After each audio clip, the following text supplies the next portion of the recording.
Bitcoin's hash rate just hit an all-time high. Let's go, baby. It did it again. But what is the hash rate and why is it important?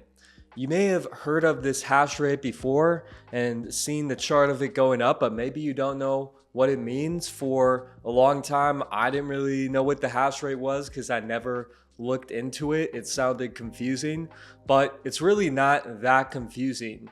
The Bitcoin hash rate just measures the computational power of the Bitcoin network, and more specifically, the Bitcoin mining network. And we know that the Bitcoin mining network is really the backbone of Bitcoin. It's what keeps Bitcoin strong, safe, and secure. So in this video, we are going to be getting into the Bitcoin hash rate. Before I do get into the video, please make sure to like the video and also subscribe to the YouTube. Really appreciate your support. If you are a returning viewer, I appreciate your continued support. Now let's go ahead and get into the video. So Bitcoin mining is really this process of hashing where all these Bitcoin miners are trying to solve this proof of work puzzle. The Bitcoin miners are running the SHA-256 hashing function and generating these hashes, many per second. And what the hash rate is it measures the total amount of hashes per second for the whole Bitcoin mining network. Yesterday, we saw an all-time high in the hash rate of 769.8 exahashes. An exahash represents 1 quintillion hashes per second. That's a lot. I bet you didn't even know that was a number. I pretty much didn't. So we hit an all-time record of 769.8 quintillion hashes per second yesterday. That's a lot of computational power. Let's go ahead and take a little look at the chart here, which shows the rise in the hash rate over time. And as you can see, it looks like this graph is measured in terahashes. A terahash represents 1 trillion hashes per second, whereas an exahash represents 1 quintillion hashes per second. So really, they're just different denominators for measuring the amount of hashes per second, that computational power. But it's a good sign that we are seeing the hash rate hit all-time highs. It signifies that the Bitcoin network is strong, safe, and secure. When people look at Bitcoin, they typically just pay attention to the price, and really with most assets, that's what people do. And it makes sense, right? If you're invested in Bitcoin, you want to see the price of your investment go higher. And especially with an asset like Bitcoin, where it's super volatile, it's fun to pay attention to the price. It's probably fun to be a Bitcoin trader. I don't do it because I think that the best strategy is to hold for the long term. And I think that you'll probably outperform any gains that you make in the short term from trading. But when we look at the long-term prospects of Bitcoin, what's really important is that Bitcoin stays strong, safe, secure, and decentralized. If it stays doing those things, then the Bitcoin network cannot be stopped. If Bitcoin continues to stay secure and protected from malicious actors looking to create a fraudulent chain, then the Bitcoin network is going to continue to grow and more people are going to find reasons to join the network. So really, when people look at Bitcoin, I feel like they sometimes misunderstand it because they just look at it, they look at cryptocurrency as the innovation, but really the innovation is decentralization, something that nobody, not one actor or party can change or manipulate. And in a world where there's so much manipulation, and we see that with the existing forms of money we have in fiat currency, where governments really just use it as a tool to control us. The fact that nobody can control Bitcoin, that's what makes it valuable. So when we look at other cryptocurrencies, a lot of these cryptocurrencies are able to be changed, right? They are able to be manipulated by the creators and controllers of those cryptocurrencies. Yes, they're using blockchain technology, but is it decentralized? Not really. Is it as secure as Bitcoin? No. So this is what really separates Bitcoin from other cryptocurrencies out there. The fact that it's a strong, decentralized, distributed network that no one individual or party controls. Now, looking at the hash rate, the fact that it is hitting all-time highs is telling us something. When we see the hash rate rise, it means that we're seeing the computational power behind the Bitcoin mining network rise, which is a good thing. It means that the Bitcoin mining network is getting more competitive and we're seeing new miners enter the space, or it means that existing miners are attributing more resources, more computational power to the network. So we can think about Bitcoin mining like a lottery. This is the most simple way to think about it.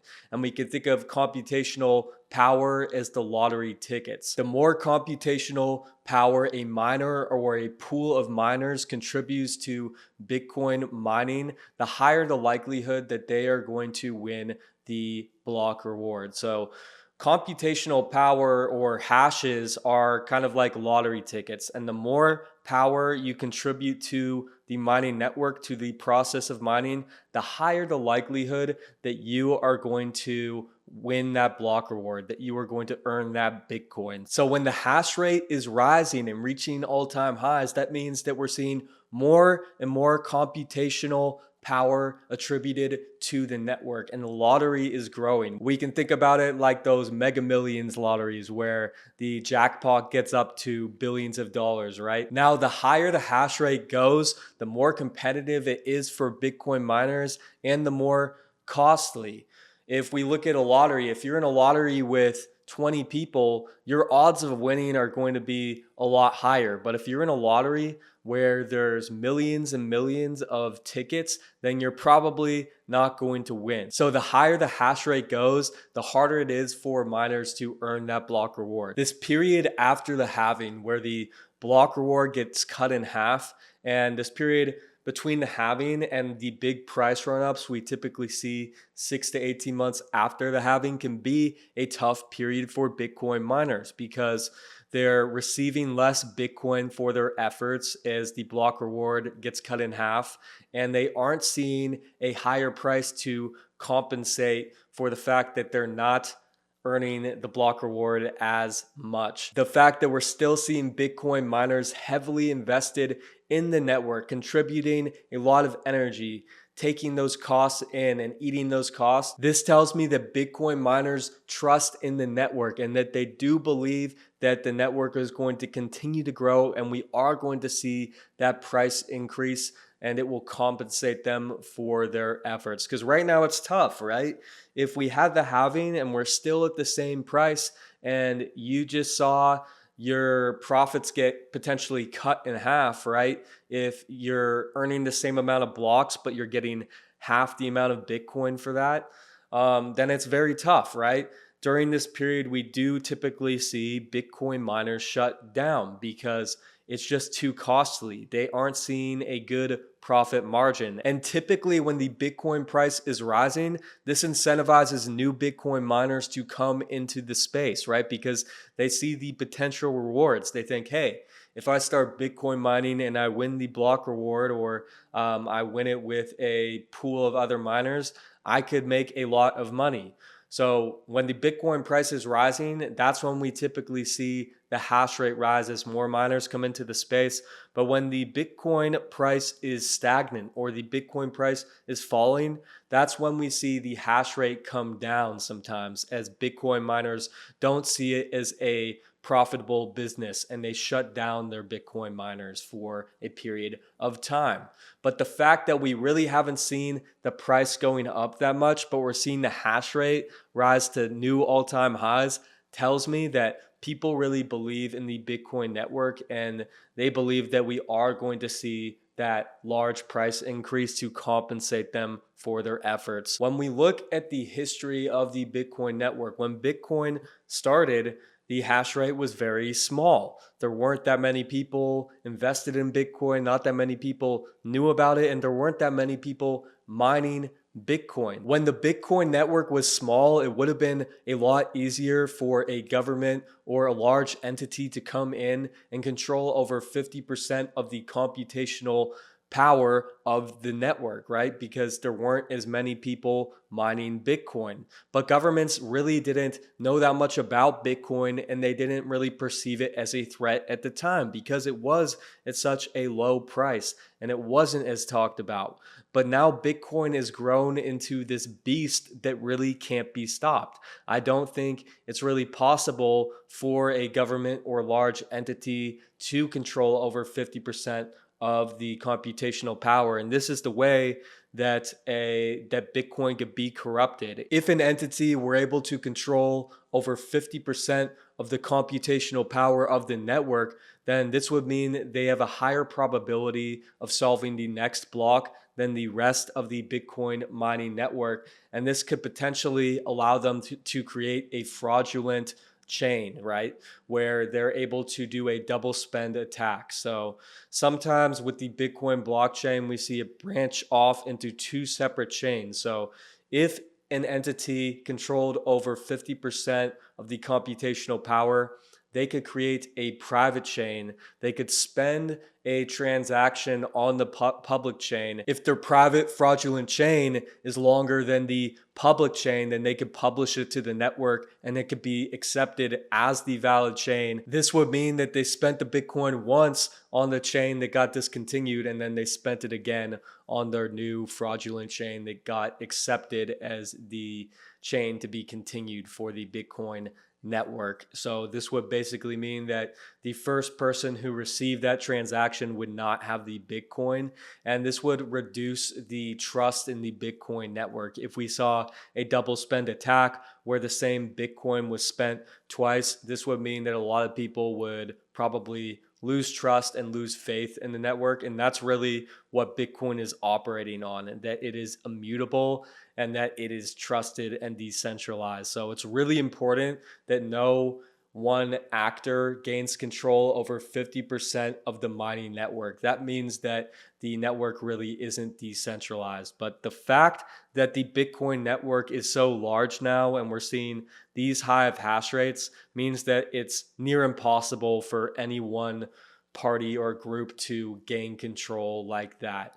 Now, this is part of the reason why a lot of people say that Bitcoin cannot be recreated. If Bitcoin did fail for one reason or another, and I don't think it will, but if it did somehow and somebody tried to create a similar decentralized network with the same fundamentals, governments would now know how to stop it and they would know the threat of the network. So this is why a lot of people, including me, believe that Bitcoin's kind of our one shot to have a decentralized internet money. But we're at a point now where I don't think the Bitcoin network can be stopped. And as long as we see the hash rate continue to grow and the Bitcoin grows more secure over time, that's just going to mean that Bitcoin is going to continue and we're going to see more network growth. That's really the key. Can Bitcoin continue to stay decentralized and secure? So the hash rate is really something that we want to pay close attention to.